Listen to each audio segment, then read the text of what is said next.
Hello, I'm Lorraine Harrison. I'm a retired school improvement advisor and a governor of a multi-academy trust, and I'm also a children's author.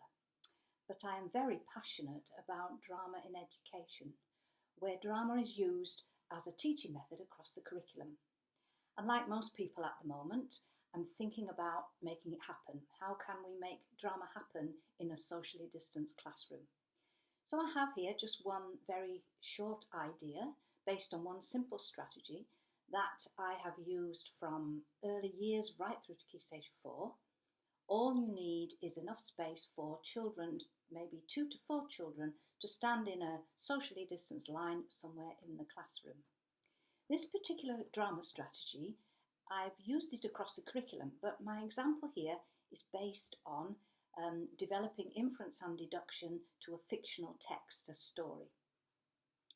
It can be, what we need to do is to find a moment, a key moment from a text. It could be any moment. It could be at Key Stage 1, the moment when Goldilocks was pursued by the bears and she's running out of the house. It could be the moment when Banquo's ghost appears to Macbeth. It could be any moment.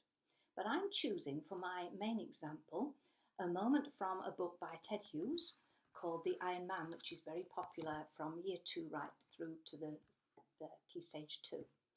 And I've chosen the moment where the boy Hogarth, little boy Hogarth, has discovered an Iron Man in a farming community. And he tells the farmers about this, and he lures the Iron Man into a pit. And there's a moment where the Iron Man falls into the pit dug by the farmers. And we have a line or a few lines from the text which say, "Only Hogarth felt suddenly sorry. He felt guilty. It was he, after all, who had lured the Iron Man into the pit." So, out the front in the class, you have 3 children. A child sitting on a chair in the middle to represent the Iron Man, a child on one side to represent the farmers, a child on the other side to represent Hogarth. And this is where my attention, not physically but metaphorically, my attention goes away from the children at the front and onto the class.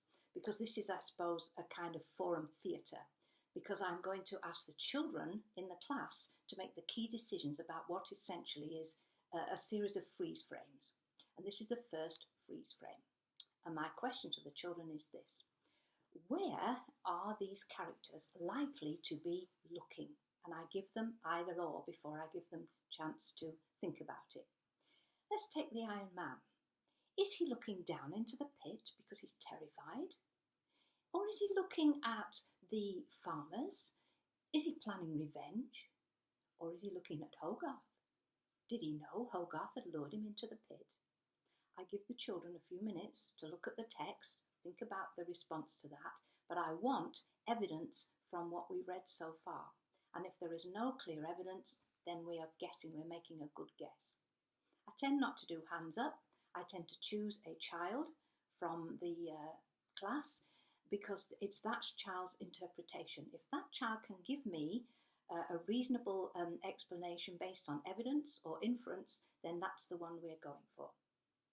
I go through every character like that. In Hogarth's case, I might say, well, we know he's sorry. Is he looking at the Iron Man feeling sorry, or is he so guilty that he's looking away? In my planning then, I've gone through each character in turn and I've worked out an either or. So once we've decided where the characters are looking, we're ready to do the first freeze frame, and it goes like this. 1, 2, 3, freeze. Only Hogarth was suddenly sorry. 1, 2, 3, relax. Second freeze frame.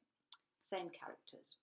I wonder if this was in a book where there were thought bubbles. I wonder what would be written above Hogarth's head.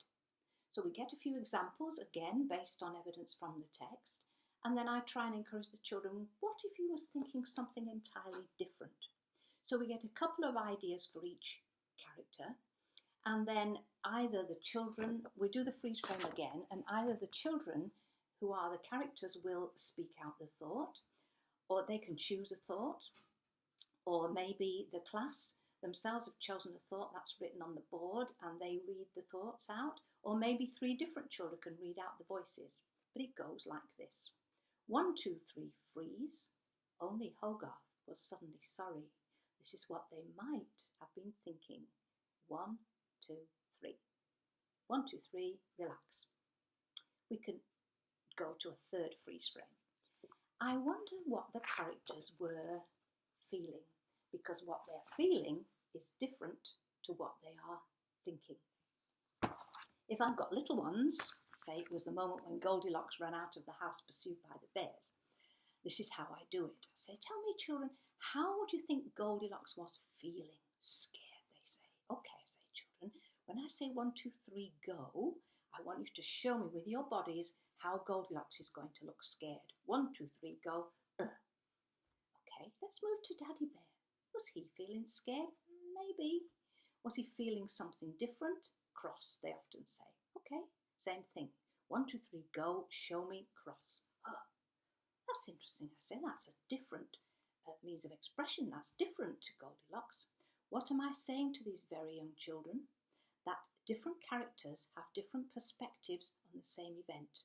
It's a key learning area. So let's go back to the Iron Man. Now we've done the freeze frames. I then choose one child and I say, I'd like you to be our reader. We have a book image here. And you as our reader, I say, if you were to stand next to or near one of these characters, the one who you feel the most sorry for or the one who you feel the most empathy with, which would it be? So the child identifies, it might be the Iron Man, it might be Hogarth, with reasons. Why, I say.